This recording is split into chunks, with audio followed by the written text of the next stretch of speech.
So you believe in God, right? Some of you do. And as they say, thy kingdom is not an earthly kingdom. And we know this shell stays on this earthly kingdom. So what is it of you that moves on? The energy. And go ahead and doubt whether the energy travels upon death or not. Go ahead. Live with that doubt. And don't you see that life in many ways has been living with that doubt? Try living without the doubt. And when you drop your thinking down to frequency and vibration, as Nikola Tesla advises, and as Jesus himself is quoted as saying, thy kingdom is not an earthly kingdom. And whether or not the tale of Jesus is false or made up, or who cares? Let's not get stuck on that aspect of whether or not you believe Jesus was a real man or not.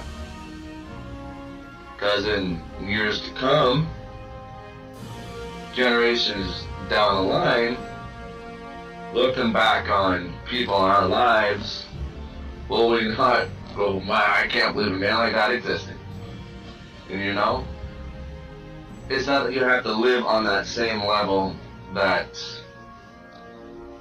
Jesus, they say, walked, you know. Have some fun out there, man. You're a human. Have some fun. But you gotta be wise. Why would you do something that might make you sick? And why would you not do anything to prevent you from not being sick? You know? Is as they say, we are the consciousness of life. And if that's the case,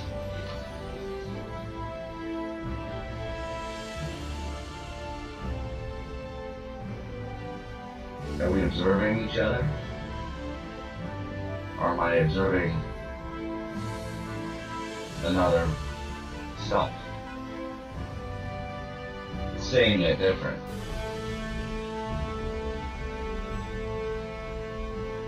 Questions?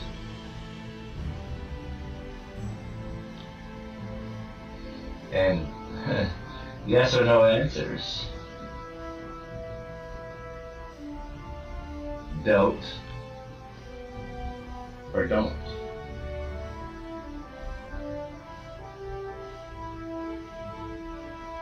Lie to yourself or be true to yourself.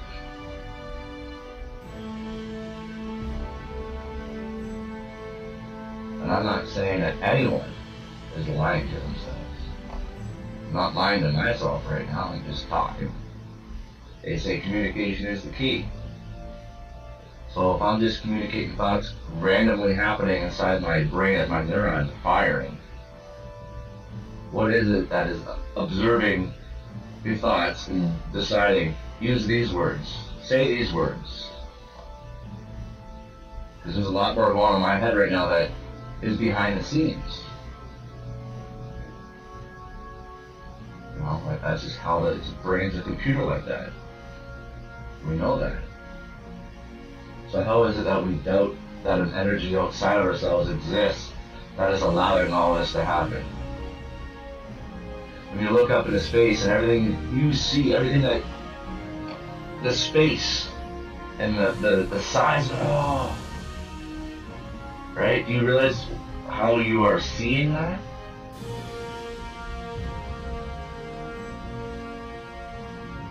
In the back of your brain, there's like a little TV screen. I think it's 3 centimeters square in size. And everything you see is in that little screen. But you're observing it with depth and perceptions of what it is your body is sensing. When we get stuck, they're thinking that maybe This is it. This is all that's real. I'm not here to tell you what is real or what is not real. Because like I said, we have one life shared, separately viewing ourselves, live in another form. It's really all I see is my life energy inside of you. And I feel all the life energy existing that is outside and around me, within me.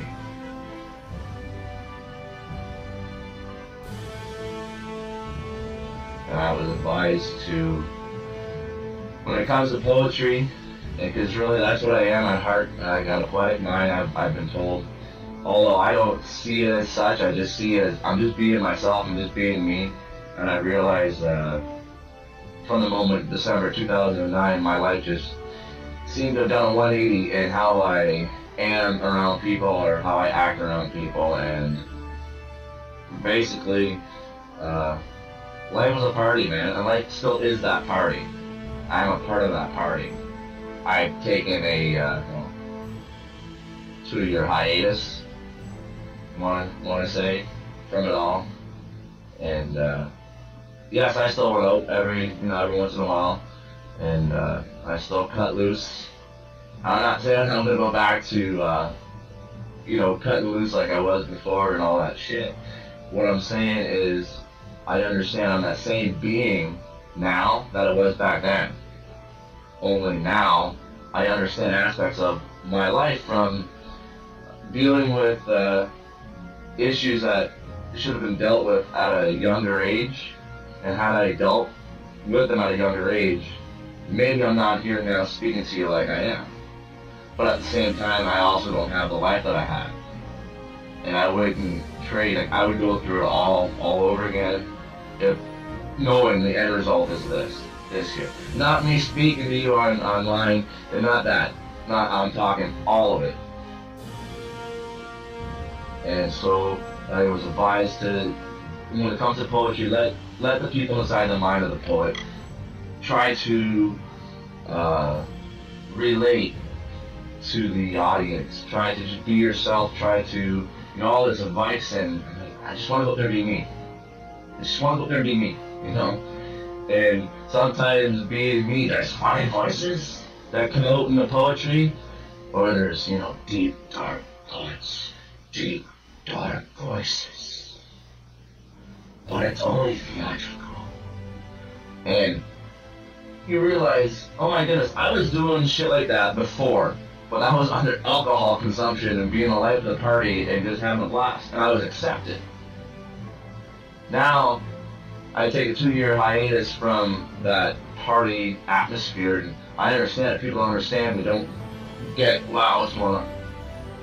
But I still found the same acceptance amongst everyone, no matter how I was behaving. And that has taught me a lot. In the last day or so,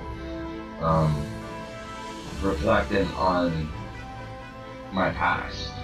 It keeps me present. Reflecting on the past keeps me present, if that makes sense. You gotta let go of the past. You can't dwell on the past. You have to deal with the issues from your past. But if in the present time, new issues from the past creep up, deal with them. Don't ignore them. Maybe they come up for a reason. And not to make you dwell on it and to feel sadness and negativity. But maybe there's something outside of this life saying, hey, there's more positivity to connect to, man. There's more out there. There's a lot more out there. Get up, man. Get up and fucking live. Just be yourself. And we've got this Occupy movement going around us, and we've got all this talk of the government's got to change this and and I'm a perpetuator of that with my thinking and my thoughts, because at the same time, if you're not questioning what you're a part of, how are you deciphering what it is maybe they're trying to show you or teach you? And at the same time, you're also going to discover shit that you don't like about your history, you don't like about the present, You want it changed. You know, last weekend I heard a tale from a very talented storyteller and musician and singer whose father served in World War I as a 14-year-old. And this man was recounting his youth growing up with a father who has not just perceived from reading and trying to understand our history, but from living it. The guy I was listening to speak, his father was in World War I. His father saw with his own eyes how they tell us how many soldiers died. And I don't want to perpetuate that to be the same. Although I know there's probably evil forces out there that need to be removed.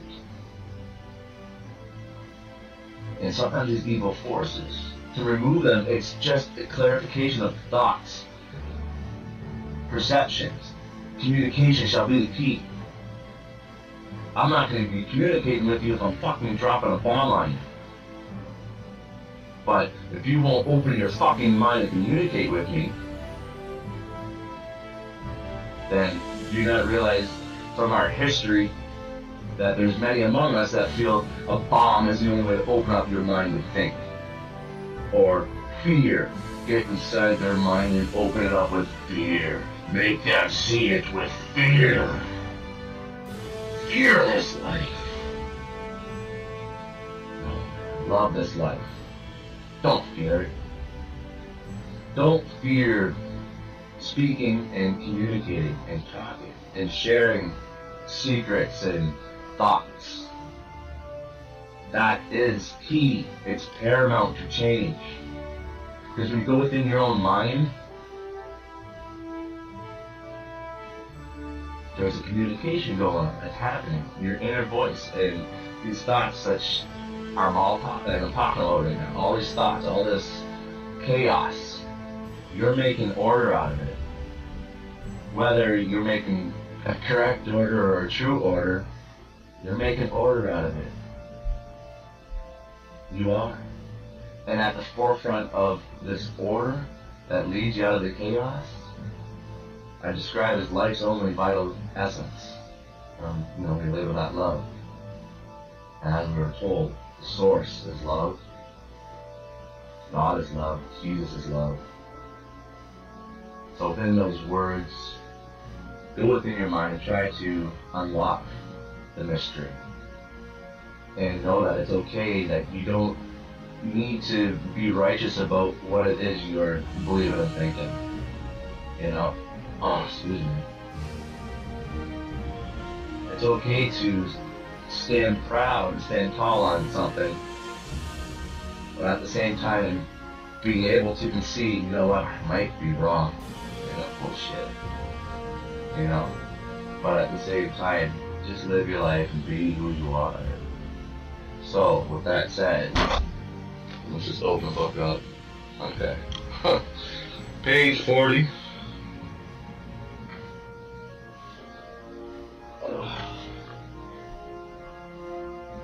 Let me try to explain what I see, and through a terrifying night was made clear. This is life. Our world's injustice and religious battles have added to confusion and fear. Throughout the ages, our purpose of life was programmed and shaped with scripture. We put trust into the hands of government and religions that painted a very pretty picture. As we continue day in and day out, we can see how this picture loses its charm. We notice how our economic, materialistic nature can cause so much harm. We are confused because this life can seem so fantastic, grand. As we live our lives contradicting the love that love showed with a caring hand. Here, and a hand here, and feet here, and a crown of fucking thorns bleeding. Alright? That's the loving hand. It's a metaphor. Putting great power into the names and stories from which love's message was sent. Observe your feelings and listen to those around and absorbed abroad as they live and vent. The majority want nothing more than to live in harmony, in peace, showing love. First, we must admit this current life, it may not be the way for all under the sky above. And this is happening even though our conscious thoughts are unaware of our action. New generations are learning to dismiss the stories and share love to gain traction. And as I see it, religions have been the medium for the divine message of love. We see the beauty through the ugly. Forget the medium, as it leads to push and shove. Forget that. Imagine the world as we know it all of a sudden came to a sudden death. And only 10,000 or so humans were left. Empathize and feel. Put yourself in their shoes and think, what would I do? You would learn from past mistakes and start fresh, only sharing love as was taught through the divine's message for me and you. And why the toughest lessons must be taught from rock bottom on our knees. Read this not through my eyes, but through the love of my spirit, if you please. I was late.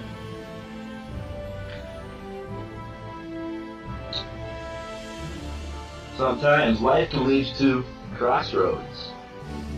And when you reach the crossroads in a stage in your life, the stress of a decision can feel like a cut of a knife. Oh my, do I know what to do? Do I trust my feelings inside? Do I take control and do what has to be done for the ride? And sometimes it hurts to do what feels so right. Is it worth it? Are my feelings worth the fight? A worthy question to answer with a damn straight. That's not being selfish, so don't take the devil's bait. Take the path you feel has the most love, and love is not always seen.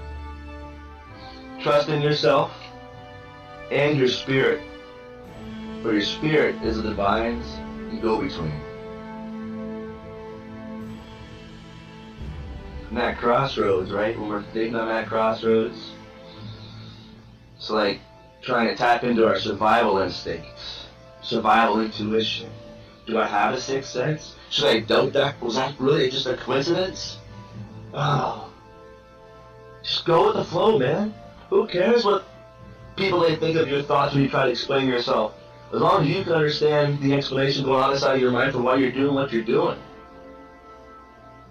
That's survival.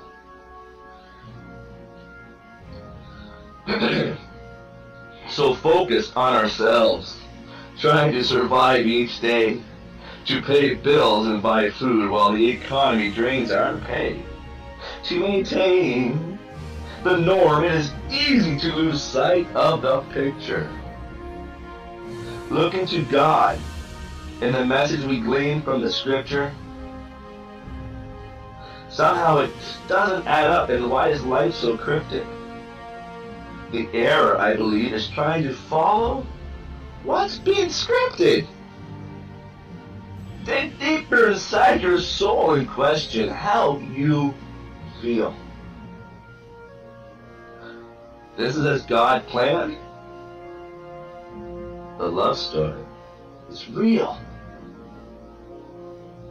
Step back and count your blessings, one by one. Just knowing you are loved means you already won. Survey says, surveys and questionnaires of mass media hype want to group us together in a typical stereotype. Sure, we're alike, but the same is a crazy notion. The difference of our perception is vast, like an ocean. A wave? I'm trying. Come on, man. Told you. Likeness may appear, but to assume to know why means we didn't communicate, and that don't fly. Communication is the key to unlock the human mind. To sever the ego from assumptions that bind. Spirits of Martin Luther King.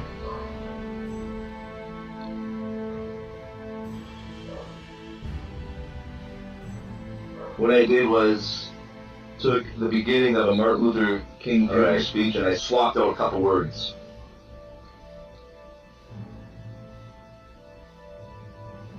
That man's spirit is alive within you as well. That spirit has lived before. That we know for sure. So listen, as the air enters inside of you, it brings light to this being, lighting up the neurons, providing you your view, beating your heart, your lungs pumping, all on their own, brains firing off shots to let it be known. My spirit awakens, and it does sing. There are two types of faith, just and unjust. One has a moral responsibility to disobey an unjust faith. If you see the light of the unity of love with all of us under the sky up above, can you not also see the time has come to remove the force of the mighty shove? Righteousness of faith and ideals is not worth the life of any human life. If given the chance, you would see the majority, if not all, want love, not strife. One day in life, your hand will be forced to see where in life we came. One day in life, your hand will be forced to see that we are all the same. Life as we know it will not continue as it is throughout the existence of time. Change must happen in all things in life to evolve alongside what we created as time. Even the human race cannot escape the evolution that must happen to exist. No matter how we bandage our economy and stomp our foot to resist.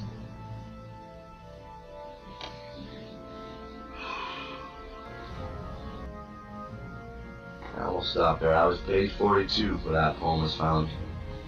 And that's the book. For sale on Amazon for $10. Guys that know me or any of my family members, I've got some here at home. Same $10. You know, see where it goes, see how it flows.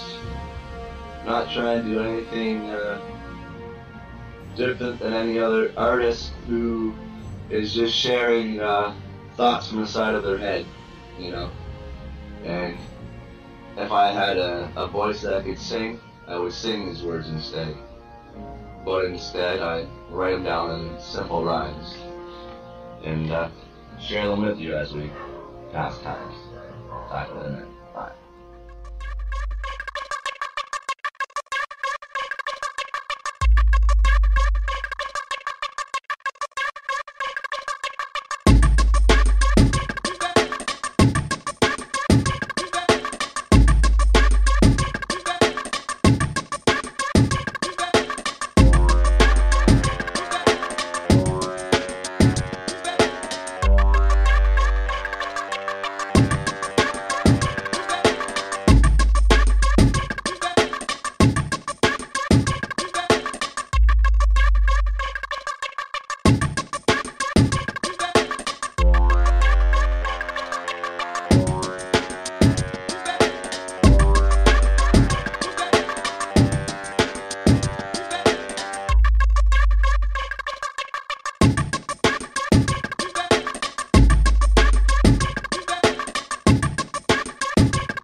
time when you are open and free and able to listen, and not only to me, because this isn't what it's about. It's not about opening up a line of communication between me and you. It's not even me being able to open up a line of communication within you.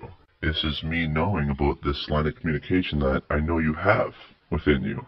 I'm just telling you about it, man. That's it. You choose if you have it or not. I guess that's how it goes. It's what nobody knows, really. So just enjoy and live and be free and love this life that we are all a part of, and try to place a spin or place a view that helps you move on, because it's one thing I've learned. Love wants you to live. Life needs you to live. Everybody, let's just get along. This is RJB, and again, you're listening to Poetry in Motion.